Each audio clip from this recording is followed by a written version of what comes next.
हथकरघा धागा विरासत का, धागा संस्कृति का। नमस्कार, संसद टीवी पर आपका स्वागत है। आपके साथ मैं हूँ प्रांजलि सिंह। आज हम एक ऐसे विरासत के बारे में बात करने जा रहे हैं जिसका इतिहास 5000 साल से भी पुराना है। हैंडलूम डे के इस खास मौके पर आज हमारे साथ बातचीत करने के लिए खुद कपड़ा एवं रेल राज्य मंत्री दर्शना जरदोशी संसद टीवी पर मौजूद है। संसद टीवी पर हम उनका स्वागत करते हैं। मैडम नमस्कार। नमस्कार आप सभी को, आपके माध्यम से सभी को नमस्कार। मैंने संस्कृति की भी बात की, विरासत की भी बात की। हथकरघा एक मंत्री होने के नाते आप काफ़ी वक्त से इस मंत्रालय को देख रही हैं, क्या मायने हैं आपके सामने? सबसे पहले तो माननीय प्रधानमंत्री श्री नरेंद्र भाई मोदी जी ने 7 अगस्त को हैंडलूम डे के ऊपर जब उनको मनाने का डिक्लेयर किया, इसके बाद में उसकी एक जो नई पहचान बनी है और काफ़ी समय से हम लोग पिछले 6-7 सालों से ये हैंडलूम डे 7 अगस्त को मनाते हैं। हैंडलूम से बहुत सारी महिला जुड़ी है, खास करके जो देश की आधी आबादी के हम लोग इससे जुड़े हुए हैं। हैंडलूम के ऊपर जो लोग काम करते हैं, इसमें जितनी भी महिला है, भाई है, बहुत सारे लोग हैं। पूरी हमारी आपने जो बात करी वो हमारी विरासत ही है। और विरासत में पिछले साल से जो हमने एक नई शुरुआत करी, माई साड़ी माई प्राइड, तो हैंडलूम की वीविंग के साथ में साड़ी को, अपनी संस्कृति को, अपनी विरासत को संजो के हमें आगे बढ़ना है। क्योंकि लाल किले से प्रधानमंत्री जी ने कहा कि 75 साल आज़ादी को मिले तो हमें हमारी सांस्कृतिक विरासत को संजो के रखना है और आने वाले 25 साल में ऐसे भारत का निर्माण करना है जिसमें हम हमारी सांस्कृतिक विरासत को आगे लेके जा सके। मैडम, अगर मैं बात करूं, सूरत के अलावा पूरे देश की जिम्मेदारी इस वक्त आपके सामने है और हर एक राज्य की अपनी एक अलग खासियत है। इस बारे में हमें बताएंगे, क्योंकि एक राज्य दूसरे राज्य से संस्कृति के मामले में, पहनावे के मामले में बिल्कुल अलग है, तो उनको जोड़ने का काम कैसे कपड़ा मंत्रालय कर रहा है? एक भारत श्रेष्ठ भारत, और हम लोगों के जितने भी हमारे राज्य है, इसकी बोली अलग है, खाना अलग है, पहनना अलग है, फिर भी हम एक भारत को अपनी संस्कृति के नाते जो हम लोग प्रदर्शित करते हैं उनको साथ में लेके चलने का मंत्रालय का प्रयत्न रहता है। टेक्सटाइल मंत्रालय में जो लोगों को नई आने वाली पीढ़ी है वो मैनमेड फाइबर के नाते जानती है, पुरानी पीढ़ी उनको हैंडलूम के नाते जानती है, कई लोग हैं उनको हैंडीक्राफ्ट के नाते जानते हैं, सिल्क भी आता है, जूट भी आता है। तो इसका मेरे हिसाब से टेक्सटाइल मंत्रालय का परिप्रेक्ष्य बहुत बड़ा है, तो उसको अलग अलग तरीके से हम देखें। आज हम हैंडलूम के ऊपर बात करेंगे तो हैंडलूम की जो बात आती है, जो प्रधानमंत्री जी के विज़न के साथ में आगे चलती है, 5F के विज़न से, तो फाइबर यानी जो धागा खेतों में होता है वहाँ से फाइबर बन जाए, फाइबर से फैक्ट्री में, factory to fashion, fashion to foreign. लेकिन इसमें मैनमेड फाइबर भी आता है और कॉटन बेस्ड इंडस्ट्री, जो आज तक हम लोगों की इंडस्ट्री थी, जो आज तक जो पूरे भारत में जो कपड़े बनते थे वो कॉटन बेस्ड बनते थे। लेकिन जब से ग्लोबल इमेज के साथ में ग्लोबल लोगों तक पहुंचाने के लिए हम लोगों ने शुरुआत करी है, तो इसमें मैनमेड फाइबर भी आता है, टेक्निकल टेक्सटाइल भी आता है, रेडीमेड गारमेंट्स भी आते हैं। तो मंत्रालय ने अलग अलग समय पे अलग अलग स्कीम के साथ में लोगों को जोड़कर उसमें बदलाव लाने का प्रयत्न किया, उनको स्ट्रेंथन लाने का प्रयत्न किया। लेकिन आज हम हैंडलूम की बात करेंगे क्योंकि हैंडलूम में सबसे ज़्यादा महिला है, एग्रीकल्चर के बाद में सबसे ज़्यादा रोजगार देने वाला कोई क्षेत्र है, सेक्टर है, तो हैंडलूम हैंडीक्राफ्ट है। और इसमें सबसे ज़्यादा महिला जुड़ी है, जो खेतों में काम करने के बाद में, घर का काम करने के बाद में, परिवार को संभाल के साथ में वो अपने जीवन के ये जो अपनी पहलू को जोड़कर वो हैंडलूम का काम करती है। तो इसी हैंडलूम की विरासत को संजो के हमें आगे ले जाना है। बहुत सारी जो हमारी कल्चर है, हमारी संस्कृति है, जो साड़ी हमारी संस्कृति है, हमने देखा होगा जैसे 5000 साल के इतिहास में भी आपने देखा होगा कि सबसे पहले जो राजा महाराजा जो कपड़े पहनते थे या सामान्य प्रजा जो पहनती थी, तो उसको किस तरह से पुरानी विरासत को भी संजो के आज तक हम आगे लेके जा रहे हैं। खास तरह की आपने भी साड़ी पहन रखी, मैं चाहती हूँ कि आप इस प्रिंट के बारे में हमारे दर्शकों को बताएं। ये कच्छ की अजरक प्रिंट है। कच्छ में जैसे भूकंप आया था, उसके बाद में पूरा डिजास्टर हुआ था, लेकिन जो एक नए कच्छ का निर्माण हुआ, जो प्रधानमंत्री जी के देखरेख में जब वो वहाँ के मुख्यमंत्री थे और तभी उन्होंने ये अपना पदभार संभाला और वो कच्छ की कला को जो जीवंत किया, उनको आगे ले गए। कृषि के बाद अगर जो दूसरा सबसे बड़ा रोजगार का साधन है तो वो हथकरघा क्षेत्र है और उसका फ़ायदा भी मिल रहा है। 4 मिलियन से ज़्यादा आज लोग इस पर डिपेंडेंट हैं और अच्छी बात यह है कि महिलाएं निकल करके सामने आ रही हैं। कपड़ा मंत्रालय और ख़ास करके 2 सालों से आप देख रही हैं, आप लोगों ने क्या कोई नई योजनाओं की शुरुआत की है उनके लिए, ताकि जो पहले परेशानियां आ रही थी उसको फिलहाल उन बाधाओं को दूर किया जाए? सबसे पहले तो जो ट्रांसपेरेंसी और उनका पहचान पत्र बनाना, वहीं से शुरुआत करी। हैंडलूम और हैंडीक्राफ्ट के आर्टिजन को उनकी एक पहचान आधार कार्ड से जोड़कर, उनको लिंक करके जोड़कर उनको एक पहचान पत्र देना, वो सबसे बड़ा काम आज तक हम लोगों ने 65 लाख से ज़्यादा लोगों को अलग अलग क्षेत्र में दिए। राज्य सरकार की भी कई सारी योजना होती है, लेकिन जब सेंट्रल से हम जुड़ते हैं, सेंट्रल से पूरे देश के लिए कोई स्कीम बनाते हैं, उसमें फंडिंग भी होता है, उनकी ट्रेनिंग भी होती है, उनको वर्कशॉप दिए जाते हैं, उनको जो आपने बोला कि कच्चा धागा आपूर्ति, जब हैंडलूम की बात आती है तो उनको कैसे रॉ मटेरियल मिल जाए, उपलब्ध मिल जाए, आसान दामों में मिल जाए, इजीली मिल जाए, नए प्रकार की वैरायटी मिले, तो इसके लिए ज़रूरी होता है पहचान पत्र। और पहचान पत्र के नाते हम लोगों ने जो आर्टिजन कार्ड बनाए और उसके बाद में हमने विविध योजनाओं के माध्यम से उनको बैंक से लिंकेज कर दिया। आज तक जितने भी हम लोगों ने ये जो पुरानी हमारी विरासत है उनको सराहने के लिए पद्मश्री अवार्ड भी कई लोगों को मिले, जो लोग ऐसे क्षेत्र से जुड़े हुए थे। कितने प्रतिशत लोगों को इस बदलाव का फायदा मिला है? कोई कुछ आंकड़े हैं आपके पास? वैसे जो आज तक की जो हम लोगों की ये स्कीम के बाद में मैंने देखा हम लोगों ने कि कई सारे लोगों को हैंडलूम हैंडीक्राफ्ट से, जैसे मैंने बोला 65 लाख लोगों से, और उसको मार्केट के लिंकेज करने के लिए एक प्रोड्यूसर कंपनी, तो 150 से ज़्यादा लोगों को प्रोड्यूसर कंपनी के माध्यम से छोटे छोटे क्लस्टर में एक जैसी प्रोडक्ट वाले लोग एक साथ में अगर वो उसको उत्पादित करेंगे तो उसकी प्रोडक्शन कॉस्ट भी कम होगी, उसकी ट्रेनिंग भी आसान हो जाएगी और उसको रॉ मटेरियल भी ठीक से सप्लाई हो पाएगा। इसके साथ में हम लोगों ने फिर उसमें, जैसे मैंने फार्म टू बोला कि उनको अच्छा सा रॉ मटेरियल मिल जाए, इसमें कई सारी विशेषता आ गई। पहले सिर्फ कॉटन के धागे मिलते थे, बाद में सिल्क का धागा मिलना शुरू हो गया। सिल्क में भी कितनी सारी वैरायटी है, मूंगा सिल्क है, मलबरी सिल्क है, एरी सिल्क है, तो उसके धागे से अगर वो हैंडलूम के ऊपर जाएगा तो वो जो हैंडलूम है वो पुरानी तरीके के हैंडलूम है, तो उसमें भी उनको जैकार्ड के साथ में लेटेस्ट प्रकार की हैंडलूम की लूम्स मिल जाए। इसके साथ में एक हमने अपना टेक्सटाइल का अलग पोर्टल भी बनाया है, जिसमें आज तक 1.5 लाख से ज़्यादा लोगों को हमने ऑलरेडी उन्होंने उनको ऑनलाइन रजिस्टर कर लिया है।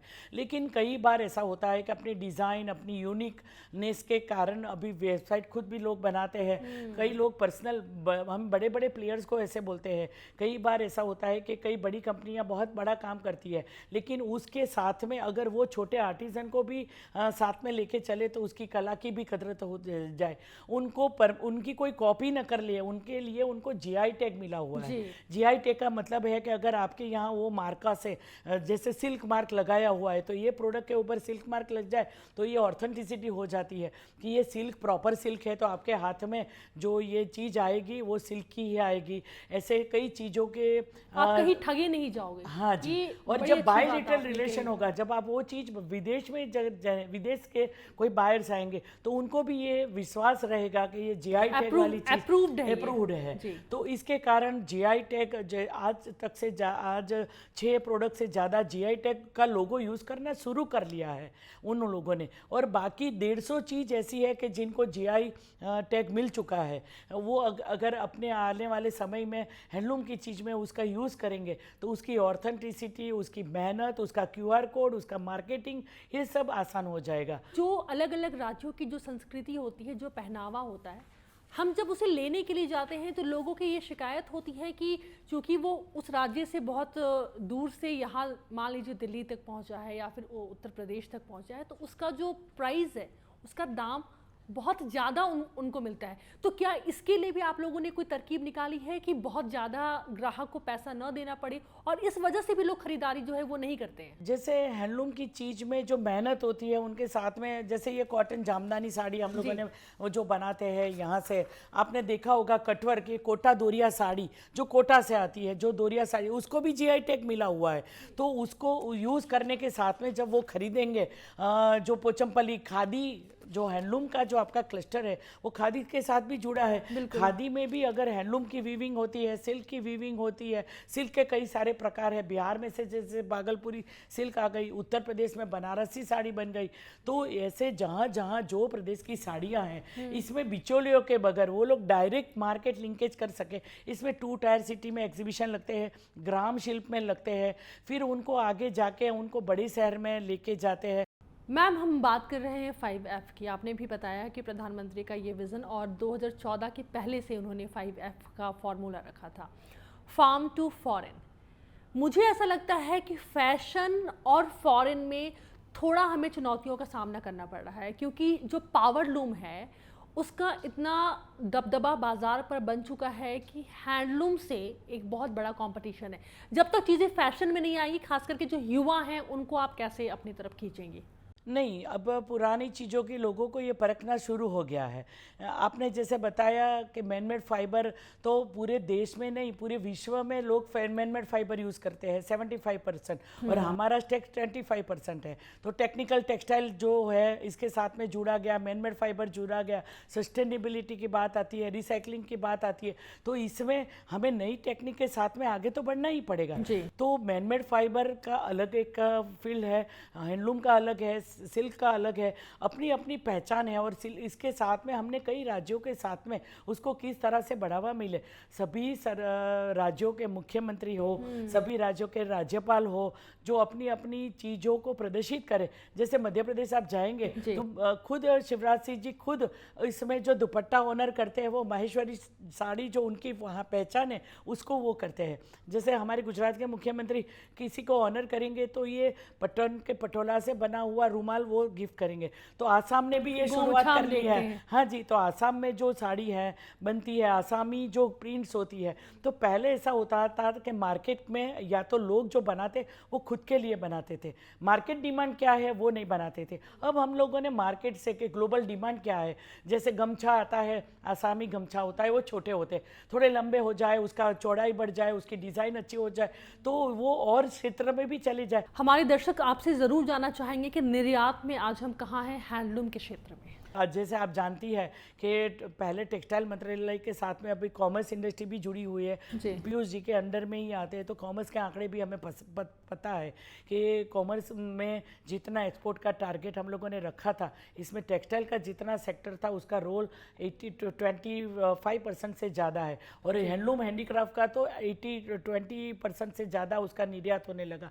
तो जब हम कुछ निर्यात की बात करते हैं तो इसमें क्वालिटी की बात आती है, डिज़ाइनिंग की बात आती है, और इसमें ऑथेंटिसिटी की बात आती है। तो इसको लिंकेज करके हम लोगों ने जब मैंने जो वही चीज़ बताई कि अगर जीआई टैग यूज करने से ये पता चल जाएगा, जो बायर्स आएगा वो उसको पता चलेगा कि ये चीज़ हमें ऑथेंटिक मिली। प्रधानमंत्री जी की उनकी खुद हथकरघा को लेकर के जो रुचि है वो हम सब जानते हैं।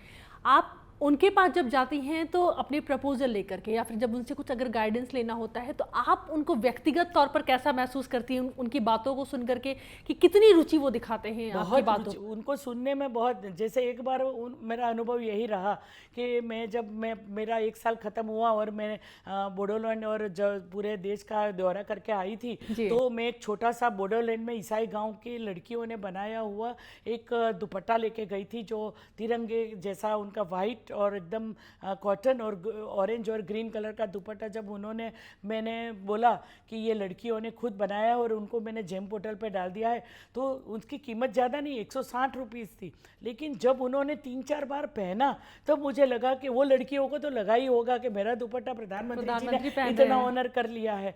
तो उन्होंने और वो दुपट्टे बाद में हम लोगों ने सभी मंत्रियों को भी आज़ादी के पर्व पे 15 अगस्त को सबको दिए। तो ये बोडोलैंड की गोसाई गाँव वाली लड़कियां बहुत खुश थी, क्योंकि उनकी ऑफिसर वहां गई थी, हम लोग खुद गए थे, और प्रजा और प्रधानमंत्री जी खुद वहां तक पहुंचे हैं। ऐसे बहुत सारे एक्सपीरियंस है। मेहनत कहाँ से कहाँ पहुंच गई। जैसे जम्मू कश्मीर में भी ऐसा हुआ था, कठवा वगैरह में हम जाते हैं तो वहाँ की पेंटिंग्स या जो उनको जीआई टैग मिला है वो चीज़ जब वो दिखाती है कैसे वो पश्मीना के ऊपर मेहनत करती है, तो उसकी कॉपी ना हो जाए, उसको उसकी मेहनत का जो ये उनको पैसा मिल जाए और उसकी प्रदर्शनी बार बार लगे। और सिर्फ मैं बताती हूँ कि ये प्रोडक्शन से लिमिट नहीं है। अगर हम ये चीज़, मैंने अगर 1.5 लाख की पश्मीना शाल ऐसे आपको प्लास्टिक या कॉटन बैगेज में दे दिया, वो अच्छा नहीं लगेगा। पैकेजिंग भी इतना ही महत्व रखता है। तो हमारी निफ्ट में जो स्टूडेंट है, वो जो पुराने स्टूडेंट जो एक्सपर्ट है, तो उसके साथ में गाइडेंस लेके हम लोग पैकेजिंग इंडस्ट्री को भी इतना बढ़ावा दे रहे हैं। अगर कोई की चीज़ आप अच्छे से प्रेजेंट करते हो तो इसकी प्रेजेंटेशन भी अच्छी होनी चाहिए, और उसमें भी मेहनत लगती है। और इसीलिए इसके बाद में जो हैंडलूम के बाद में हैंडीक्राफ्ट आता है, और हैंडीक्राफ्ट का मतलब है विश्वकर्मा। तो विश्वकर्मा जिसके हाथों में कला है, पहली बार ये बजट में विश्वकर्मा शब्द यूज़ किया गया, और प्रधानमंत्री जी ने उसके लिए अलग से फंडिंग रखी है। तो हैंडलूम, हैंडीक्राफ्ट, विश्वकर्मा जिसके हाथों में बहुत सारी मेहनत है, उनको अवार्ड देना, उसको मार्केट लिंकेज करना, उसकी चीज़ को बढ़ावा देना। और इसमें सबसे ज़्यादा 72% से ज़्यादा महिला जुड़ी हुई है। वो महिला स्वनिर्भर हो जाए, एक जैसे काम करने वाले लोग एक जैसे इकोसिस्टम में बैठकर काम करें, उनको सप्लाई चेन अच्छी हो जाए, उसकी क्वालिटी अच्छी बन जाए, उसको डिज़ाइन अच्छी मिल जाए, और फिर उसको मार्केटिंग मिल जाए। नहीं, लेकिन ये मानेंगी आप कि उन महिला बुनकरों का सोचिए, उनका आत्मविश्वास कितना आगे बढ़ता होगा जब जब उन्होंने खुद ने देखा होगा कि हमारा बना हुआ दुपट्टा वहां तक पहुंच गया है। प्रधानमंत्री जी ऐसे बहुत सारे चीज होती है जिनको वो प्रदर्शित करते हैं, वो बिना बोले सपोर्ट जो उनका हो जाता है। जैसे एक बार ऐसा हुआ था कि जरदोशी काम, जो गोल्ड से बना हुआ तार होता है, तो उनको 2009 में जीआई टैग मिला था। जो मैं सूरत से आती हूँ, तो जरदोश मेरा सरनेम भी है, लेकिन जरदोशी काम का इतना बढ़ावा नहीं हुआ था। तो जब हम लोगों ने एक नवरात्रि के टाइम पे वो सूरत आए, तो पूरी ये जो कम्युनिटी है जो ये बनाती है, उनकी ओर से जब ये दुपट्टा हम लोगों ने उनको गिफ्ट किया था, तो माता जी के जो अंबाजी माता के वो परम भक्त है, तो वहाँ जब वो दुपट्टा उन्होंने डाला, तो पूरा जो ये समाज है वो अपने आप को गौरवान्वित महसूस कर रहा था कि भाई किस तरह से प्रधानमंत्री जी ने उनके बनाए हुए जो दुपट्टा है उन्होंने डाला है। तो बहुत सारी ऐसी चीज़ है, जब वो टोपी पहनते हैं या उनके साथ में जो और अलग अलग प्रकार के उनकी जो दुपट्टा होता है। और सिर्फ ऐसा नहीं, हैंडलूम, हैंडीक्राफ्ट, मैनमेड फाइबर, जैसे जिसकी आप बात कर रही थी ग्लोबल में, जब उन्होंने एक जैकेट पहना था, आपने देखा हुआ, पल पेट की बॉटल से बनाया हुआ, तो ये फिर टेक्निकल टेक्सटाइल में आता है। तो पूरे टेक्सटाइल सेक्टर को नई तरीके से बदलने का काम किया है। मैनमेड फाइबर को भी बदला है, सिल्क को भी बदला है, जूट की जो चीज़ें बनती है, आप जब बैग्स देती है, वो गिफ्टिंग करती है, तो ये जूट की चीज़ें, तो वो तो पश्चिम बंगाल, केरल, बिहार ऐसे जैसे उत्तराखंड के पास में लोग बनाते हैं। तो ये जूट की चीज़ में से जियो टेक्निकल टेक्सटाइल के साथ में जियो टेक्सटाइल बन जाए, उसको रोड्स बनाने में, सेंधन में काम आ जाए, तो एक पूरी वैल्यू चेन के साथ में टेक्सटाइल सेक्टर में बदलाव हम देख रहे हैं। उसके फंडिंग के नाते लोगों को जुड़ना, उसकी प्रदर्शनी, और जब भारत मंडपम का वहाँ लगा, आपने जो देखा होगा, ये नया हमारा जो पार्लियामेंट बना, तो वो पार्लियामेंट के अंदर भी जो कलाकृति दिखाई गई वो हमारी विरासत है, और सब चीज़ें हमारी हैंडलूम, हैंडीक्राफ्ट से जुड़ी हुई चीज़ें जो आज तक लोगों की नज़र से दूर थी, प्रधानमंत्री के कारण वो चीज़ तक हम पहुंच पाए। देश ही नहीं, विदेशों तक हम पहुंच रहे हैं। हाँ जी। दर्शना जी, अब बात करते हैं हम चुनौतियों की। मुझे लगता है कि मंत्री होने के नाते आपको बताना चाहिए कि उसका समाधान क्या होगा। अभी भी जो 3 सबसे महत्वपूर्ण चुनौतियां हैं बुनकरों के सामने, पहला तो मैंने आपसे जिक्र किया है पावर लूम। कम लागत में बहुत जल्दी कपड़ों को बना लेना और उसे मार्केट में उतारना पावर लूम की एक बहुत बड़ी खासियत है, लेकिन ये एक कहीं ना कहीं नुकसान भी है हमारे जो बुनकर्स हैं उनके लिए। दूसरा, तकनीक की अभी भी कमी है। अभी भी बहुत सारे ऐसे बुनकर हैं जो दूर गाँव में बैठे हुए हैं और पुरानी परंपरा के तहत ही काम कर रहे हैं। और जो तीसरा पॉइंट है वो है आय की कमी। इसका भी बहुत खामियाजा कई राज्यों के बुनकरों को भुगतना पड़ रहा है। इसको लेकर के आप क्या काम कर रही हैं? मैं आपके तीनों सवाल का बारी बारी में जवाब दूंगी। सबसे पहले पावर लूम की बात आती है। देखिए, पावर लूम की अपनी खूबी है। पूरे हमारे देश में कितनी जनसंख्या ऐसी है कि जिनको सस्ते दाम में लंबे समय तक चलने वाला कपड़ा चाहिए, जो रिसाइकल भी हो जाए। जो पावर लूम, ये जो सप्लाई करता है, जो गरीबों को जो जो कपड़े पहुंचाता है, उसकी कंपैरिजन हैंडलूम से नहीं करेंगे, क्योंकि उसकी अलग पहचान है, उसकी अलग प्रोडक्शन है, उसकी अलग मार्केटिंग है। तो 10-20% लोग होंगे जो इसमें अपनी रुचि दिखा रहे होंगे। जो बाकी लोग हैं, जो आम जनता है, उनको जो चीज़ चाहिए कि लंबा चलने वाला, जैसे आपने आर्मी के कपड़े, तो ये पावरलूम और उसके साथ में बनी जो टेक्निकल टेक्सटाइल की बात आई, तो वो उसी से बनी हुई चीज़ है। तो उसका भी हमें बढ़ावा तो देना है। पूरी दुनिया जब यूज़ कर रही है टेक्निकल टेक्सटाइल का और मैनमेड फाइबर का, तो मैनमेड फाइबर से बनी हुई चीज़ और मैनमेड फाइबर से बना हुआ कपड़ा पावरलूम पे बनता है, तो उसकी भी डिजिटल प्रिंटिंग, उसकी अलग डिमांड, इसकी अलग फैशन इंडस्ट्री, उसको हम निगलेक्ट नहीं कर सकते। देश की जो कपड़ा मंत्री हैं, उन्हें क्या पसंद है पहनना सबसे ज़्यादा? कौन से राज्य की साड़ी या सूट पहनना उन्हें सबसे ज़्यादा पसंद है? मेरे सूरत की, मैं सूरत नहीं, गुजरात की बोल सकती हूँ। सूरत में तो मैनमेड फाइबर पावरलूम ज़्यादा है, लेकिन मुझे बंदेज बहुत पसंद है जामनगर का, जिसको जीआई टैग मिला हुआ है। पाटन पटोला मुझे पसंद है, क्योंकि बचपन से ये गीत सुनकर आए हैं कि मारे हाथरू पाटण थी पटोड़ा मूंगा लावजो। तो पटोला मतलब एक हमारी शादी के समय में ऐसी बात होती है, लेकिन पटोला में इतनी वैरायटी आने लगी है कि पहले जो 1.5 लाख का पटोला था, अब राजकोट पटोला, सुरेंद्रनगर पटोला 10,000 से 15,000 से 5,000 से लेके अब कॉटन का पटोला भी बनने लगा है, तो वो 6-8 हज़ार में भी मिल जाता है। तो मेरी फर्स्ट चॉइस पटोला है, जो मेरी गुजरात की संस्कृति को उजागर करते हैं। अगर आप बाहर की बात करें, दूसरे राज्यों की बात करें, तो दूसरे राज्यों में मुझे ये जो एरी सिल्क वगैरह है नॉर्थ ईस्ट का, आसाम का, वो मुझे ज़्यादा पसंद है, क्योंकि उनकी मेहनत, उनका जो काम करने का तरीका होता है और उनका जो कॉटन फील आता है, पूरे दिन भी आप पहनो तो बहुत अच्छे से वो लोग काम करते हैं, तो ये मुझे ज़्यादा पसंद है। दर्शना जी, जिस देश में सबसे ज़्यादा बुनकर महिलाएं हैं और देश की कपड़ा मंत्री भी महिला हैं, उन बुनकरों के लिए आप क्या कहेंगी? आगे आने वाला भविष्य आप किस तरीके से देखती हैं?